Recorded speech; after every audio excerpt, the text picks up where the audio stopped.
the screening of Shawshank Redemption, I noticed parallels between Plato's Republic and the film. I had my epiphanic moment while watching Andy crawl through the cell walls during his escape.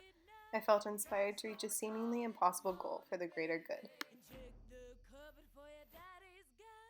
In Plato's Republic, Plato introduces the idea of men being chained in a cave their whole lives as prisoners, only capable of seeing the shadows projected on the walls in front of them. After a while, they make up names for each of the shadows they see. One day, a prisoner suddenly breaks free and discovers that all of the images he believed to be the actual objects were not actually those objects at all. He learns to see each physical being for itself and distinguish them from their shadows. The unchained prisoner also learns that the sun is what makes these images and beings possible. In doing so, he fully extracts himself from the cave, being able to recognize the good.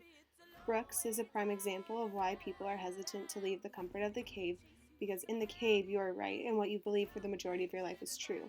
You feel blind when you leave because nothing is as you thought it would appear. Us, the cave dwellers, become fearful of leaving what we know because we might be told something different. Ignorance is bliss, and it is easier to continue with life, never challenging your beliefs. Let that fever make the water run. However, when people are told that what they believe to be true their whole lives is false, they react rashly. Violence can stem from this because it is extremely frightening to know that everything you believed, the foundation of your life, is a lie. Education is painful because it is painful to change your ideology and perspectives when you are only taught things are one way.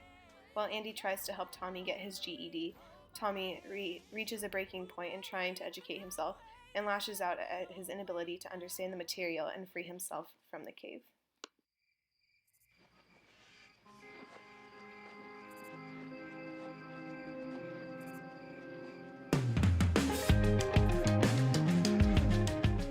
Brooks' suicide is an extreme example of the rash reactions that are committed by those unable to endure the sufferance of education. He is unable to bear the thought of a life where his ideology of what life is for the past 40 years is wrong. Instead of trying to understand why his perceptions of life for so long were wrong, he refuses to learn a new life and ends his instead.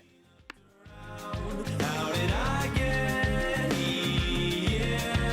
20 years goes by so fast. I am stuck in a cave. However, as a student, I'm trying to leave the cave by educating myself.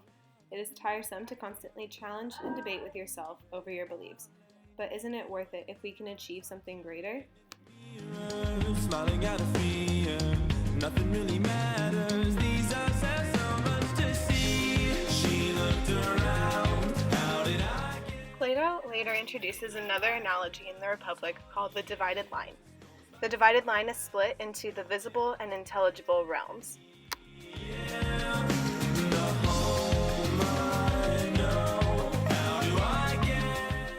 In the visible realm, there are images, which pertain towards illusion, and physical beings, which pertain toward beliefs.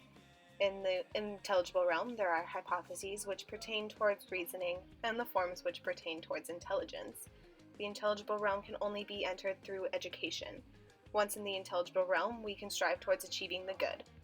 Education is painful, and as students, we all endure some sort of pain to work towards entering the intelligible realm. Sitting in a walkway, parking in driveways, you can focus is a virtue, know what you're alert to. Every day is I endure pain because education is what is aimed towards the good. When we open our eyes beyond our narrow-minded views, we expand our human capacities to new levels. We are able to act with more temperance and see more clearly. Ignorance may be bliss, but knowledge is truth. I hope to have my achievement of the good moment similar to how Andy does when he finally frees himself. 20